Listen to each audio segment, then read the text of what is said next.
تو یہ ہے، انقلاب ایسے ہی آتے ہیں. نہیں، انقلاب ایک بات بتا دوں آپ لوگوں کو، انقلاب جب آتا ہے تو ایک قوم لے کے آتی ہے، اور بنگلہ دیش ایک قوم ہے، اور یہ انقلاب آئے گا، یہ چینجنگ آئے گی چاہے کچھ بھی رکاوٹیں کھڑی ہو جائیں. لیکن پاکستان میں انقلاب نہیں آ سکتا. جو سوچے نا انقلاب لائیں گے، نہ نہ نہ نہ، پاکستان میں قوم ہے ہی نہیں. سندھی بھی ہے، پنجابی بھی ہے، پٹھان بھی ہے، سندھی بھی ہے، ہر قوم ہے وہ آگے. پاکستانی کوئی نہیں ہے. لیکن کسی کو فرقوں میں بانٹ دیا تو کسی کو سیاسی پارٹی میں بانٹ دیا، کسی کو وہ لیڈر پسند ہے، کسی کو وہ لیڈر کے پیچھے پسند ہے، اس کو پسند.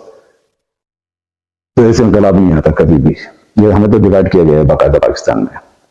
تو اس لیے اس طرح ایک مخصوص طبقہ ہے جو حاوی ہے پاکستان پہ، اور مخصوص طبقہ ہے، یہ سب نہیں بیچارے، ایک قوم کا مخصوص طبقہ ہے، وہ قابض ہے، اور وہی اپنا عیاشیوں میں لگا ہے. وہ ہر فیلڈ میں ہے، ہر